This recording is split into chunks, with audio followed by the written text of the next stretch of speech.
एका गावामध्ये एक साधू राहत होता आणि त्या गावातील लोकांचं असं म्हणणं होतं की साधूने जर नाचला तर गावामध्ये पाऊस पडतो. आणि पाऊस पडण्याची गोष्ट प्रत्येक गावामध्ये पसरत चालली होती.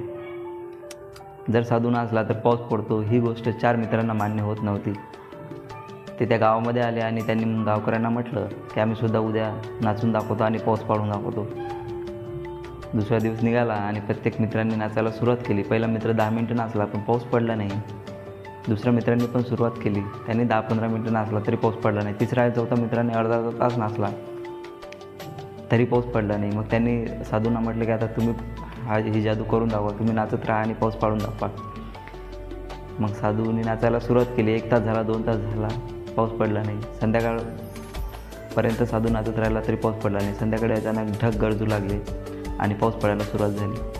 हे बघून सगळ्यांना आश्चर्य वाटलं. ते 4 मित्रांना वाटलं की खरंच हे शक्य झालं की साधू नाचल्यानंतर पाऊस पडतो. आणि मग सगळे गावकरी आपापल्या घरी गेले आणि 4 मित्रांनी साधूला प्रश्न केला की साधू, की असं तर शक्य नाही, मग तुम्ही असं का करता? साधूने एक सिंपल कारण सांगितलं त्यावर. साधू म्हणाले की एकतर या गावकऱ्यांचा माझ्यावर विश्वास आहे की मी नाचत राहिलो तर पाऊस पडतो, आणि दुसरं कारण म्हणजे की जोपर्यंत पाऊस पडत नाही तोपर्यंत मी माझं नाचणंसुद्धा बंद करत नाही. यावर सर्व मित्र हसले आणि म्हणाले की बरोबर आहे. आणि यामधून आपल्याला जर का कोणती गोष्ट घ्यायची असेल ना, एकच गोष्ट आहे की